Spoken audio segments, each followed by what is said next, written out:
active cold and flu season in the U.S. For stress and for pain. And that's kept Joe Brady busy.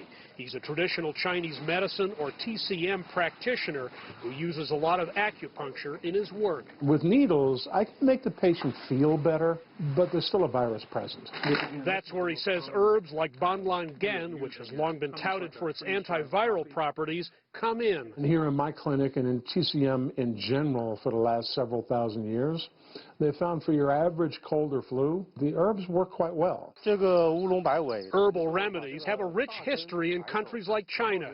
They're relied on heavily to help relieve symptoms of illness and build up people's immunities. Experts say herbs have been a treasure trove for modern medicine. And out of them, we've come up with new drugs like malaria drugs, for which the Nobel Prize was awarded to a Chinese scientist several years ago. Now, with the Chinese government's backing, herbal medicines derived from plants, flowers, and dried fruit have assumed a key role in the fight against COVID-19.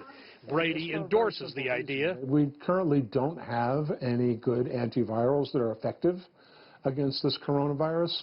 And so the Chinese are taking a throw-to-kitchen sink at it approach and using every antiviral herb that they have in the hopes of finding one that's going to be effective. Traditional Chinese medicine remains an alien concept to many in the West.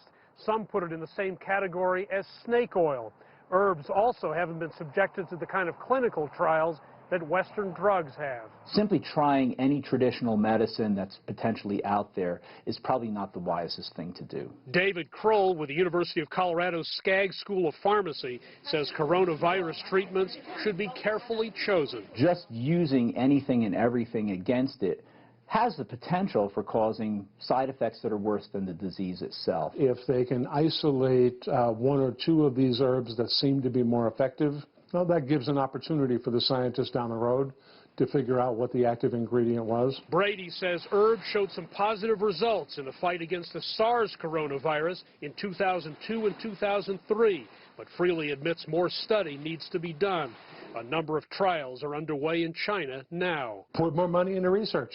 Yeah, I'll be happy with that. In the meantime, he says, Western medicine can help patients in ways traditional Chinese medicine can't. It's handy to Western style be able to stick a needle in their arm and force the fluids into them with an IV. There's a role for both styles of medicine, Brady argues, as doctors and scientists work overtime to try to tame this very serious disease.